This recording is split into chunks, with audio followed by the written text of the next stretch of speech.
Hello, and welcome to another episode of Wherever the Yarn Takes Me. I am Erin, and I just wanted to do a few updates on what I've been up to. Done some fun things in the past few weeks, so I'm excited to share them. It'll be a short video, just some project updates and some fun things we did. So first, a few weekends ago, Kim and I did a wool spinning workshop at this place called the Genesee Country Village and Museum, where it's basically like they've built a community that they use as a museum to showcase life in the 19th century. And they do various workshops and stuff through different seasons. So in the summer they do plant dyeing workshops and all sorts of things on the property. But we did a wool spinning workshop because it was winter, it was very cold. It was held indoors, so it was held in this really cool building, which I'll share some videos of. That was built in 1814, I think, and it was so wonderful. We sat by an open fire and just spun wool, and it was Kim and I, it was both of our first time ever doing any wool spinning, and it went really well. It was really, really fun, and we left with all of the supplies, so just a drop spindle and some extra wool to continue practicing. So it was really, really cool to see how it's done and to kind of get a feel for it. It was wonderful. What a wonderful Saturday activity for the both of us to do together. And then we spent the rest of the day antiquing, which was very, very fun.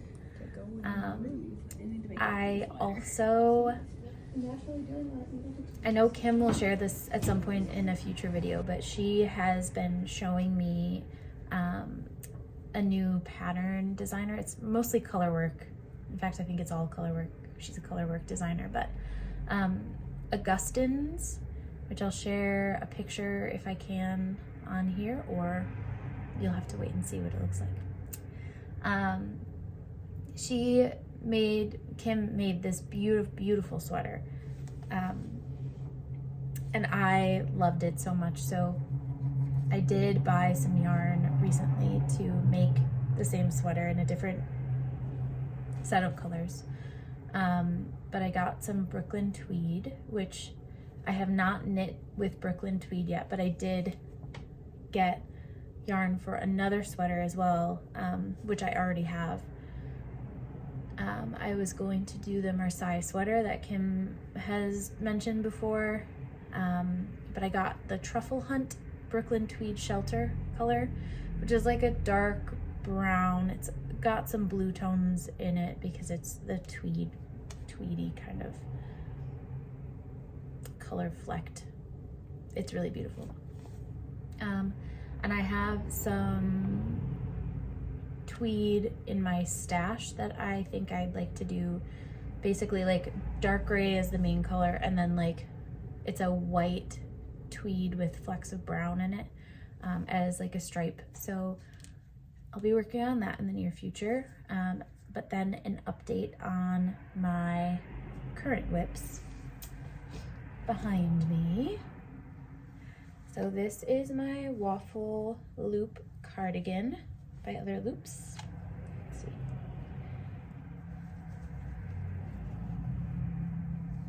I separated for sleeves and I've actually gotten quite a bit done. So there's the sleeve. That's how much I've gotten done on the body. But this is wonderful. I'm so excited to get going on this and then have it as a finished garment in the future. This is using a plant dyed, the green yarn, which is, I have a tiny ball left. This is a plant dyed yarn that I got at Rhinebeck. The company is called Forage and Sew. The color is Sage.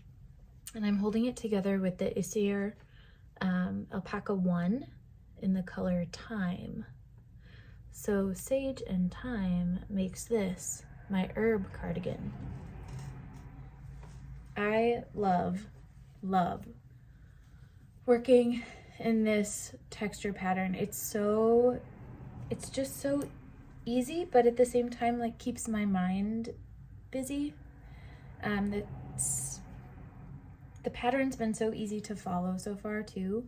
And I really am enjoying this color, or this ribbing detail. This is on the shoulder and then around the sleeves, and then it connects under the arm and goes down the body as well.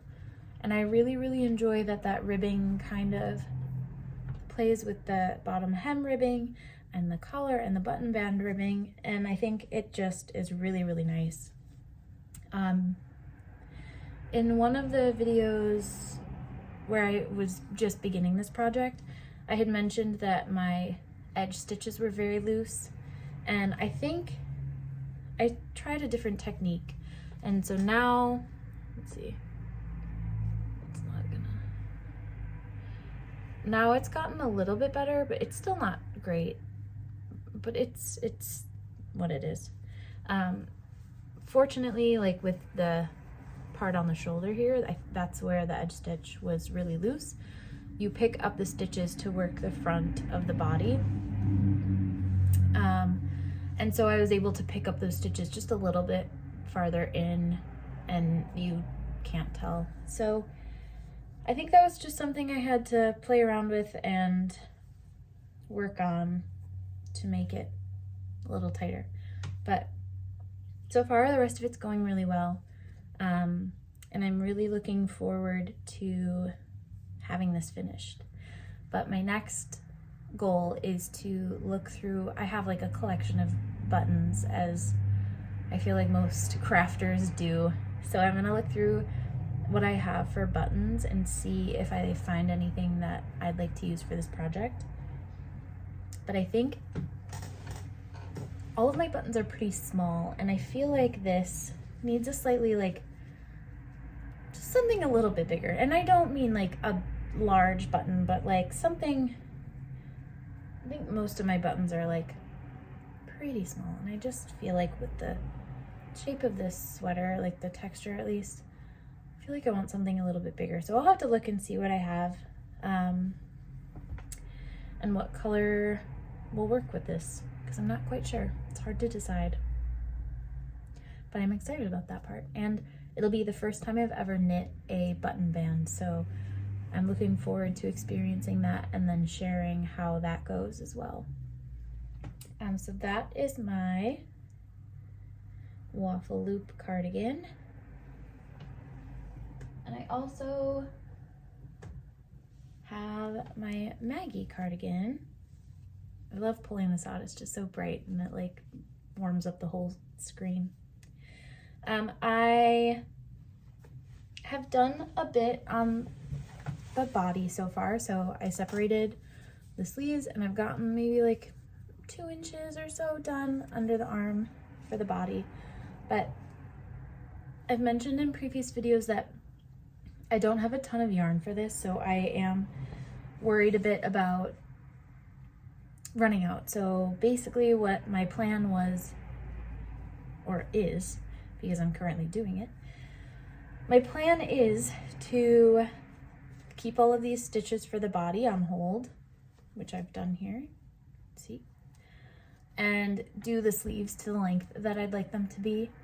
And then once I'm finished with the sleeves, I'll use the remaining yarn to do the rest of the body. And I'm going to kind of freestyle this pattern because of that reason, running out of yarn. So instead of doing a ribbed hem and button band, I plan to do an I-cord edge, and then I will do like I-cord ties. So basically here at the top of the neck, there will be just like a little tie, so I could tie a little bow at the top. I may just do one single tie and then just do I-cord down the front of the body, but I'm not entirely sure yet. We'll see how the sleeves go and how much yarn I have left. But it's going pretty well so far. I'm excited. These are two, I don't have any cardigans in my wardrobe, so I'm really looking forward to having just some like nice cardigans I can throw over a dress or over any blouse or outfit. And that's what I have going so far. And I'm very, very excited about the Brooklyn tweed yarn that is coming in. And I look forward to sharing that with you. But I'm gonna go grab the other Brooklyn tweed that I have so I can show you for the Marseille sweater what my plans are.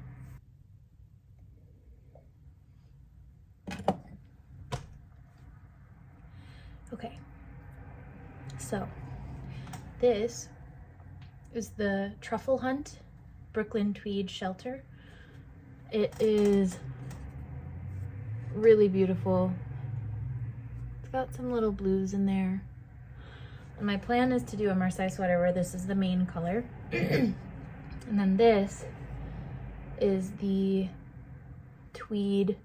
It's Homestead Tweed. I can't remember the colorway. Is it colorway still? Can't remember the color. But I really enjoy Homestead Tweed. This looks like it's a slightly different gauge. I have another yarn from my Olga sweater that I might use if this doesn't work. This is just really like puffy though. Like it really tightens up once it's knit together. But the other yarn from the Olga sweater that I have is Blue Sky Fibers, and it's Driftwood, I think is the color. But the gauge is slightly thinner than this one. So I'm gonna make a few swatches and see which works better. But I'm just doing basically a stripe around the middle. And I'll share one more thing actually. So I went to the library by my house the other day and I found this really cool book of Fair Isle.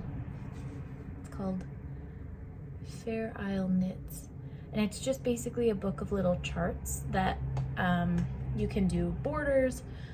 I have it right here, let me grab it. So it's Fair Isle Knitting by Monica Russell, and there's a border pattern in here that I really like, and I think I'd like to try to do as one of the stripes. And it is, I've passed it, this one. It's called Hazel. There. It's kind of like a little leaf branch. But I think I want to try doing something fun, like as a stripe. It's for the Marseille sweater, it's I think 3 stripes, 3 or 4, but they start about like midway down the body and they go on the sleeves as well. But I think it would be fun to do just like maybe a plain stripe and then one of those hazel like leaf borders and then another plain stripe or something like that. But I thought this was like a really fun book because it doesn't necessarily, there's a few actual garment patterns, but it's mostly just little charts. I can show you another one that I really, it has animals too. Particularly little sheep. And I cannot get over how cute these little sheep are. So I think I'd like to do some fun little charts in my garments in the future. But like another example, just some like really beautiful, simple patterns. So I'm really happy that I found this book. And what I've done, because obviously it's a library book, I can't keep it forever. I have gotten myself a grid notebook, and I've been keeping charts that I really enjoy, just using like colored pencils and just journaling. I don't know if it's journaling, just copying, kind of copying all of the charts that I like from this book in my own journal. I've cited them obviously from where they came from so that I can find this book again. But I think it's just going to be a fun resource for me to just keep track of the color work charts that I've really enjoyed if I can't, like if I don't have them in a pattern already, and maybe to make my own. So we'll see, but I'm really enjoying the books that I've found lately. I have a lot of projects in mind that I look forward to working on. And I'm just kind of accepting that I'm not a super fast knitter, but I really enjoy the whole process of making a garment start to finish and finding yarns that I really love. And it's just a really special process, and I'm just enjoying every bit of the journey along the way. And lastly, I would just like to say a huge thank you to everyone who's watched these videos and has followed along on my knitting adventures. I really enjoy making these videos and sharing a lot of the little clips that I take of moments of my life. It's been really nice to be able to put them all somewhere. And I'm hoping that you're enjoying them. Thank you so much for watching, and I will see you very soon. Bye. I'm really upset that I haven't shared this with you yet, and I am so sorry that it's taken this long. But I made something in December that has just been the greatest thing I've ever made in my whole life, and I'm so excited about it. And she's changed my life, and her name is Peanut. I knit this little mouse in December because my friend has, she's had for almost over a year now, a little tiny knit frog named Frogbert, and he has a little striped sweater and a little scarf, and she takes him out everywhere and takes really cute photos of him. And I just felt like Frogbert needed a friend, and so I found this pattern on Etsy for this little knit mouse, and I used some of my scrap yarn in colors that just felt like mousy, and this is her, and she's just a sweet little angel, and I love her. And I have yet to make her a little outfit, but I can't wait to do it. And I feel like she needs some little wire bits because she's really wonky. Look at her poor her little head is so, her eyes are, she's so wonky. Let's see. I used just some beads that I had, and I made, like, let's see, come on. You can. She's got little beads for eyes, and I I really just did my very best, but she's so cute, and I have some really, really fun little things that I've done with her for Thanksgiving, and I'll share with you. But it's really funny. She just fits, like the weight of this little knit mouse feels like the weight of a real mouse, and it's just really funny to me. But she's just, I love this. It's just the best. So stay tuned for more peanut adventures as well as Arynne's knitting adventures. Bye.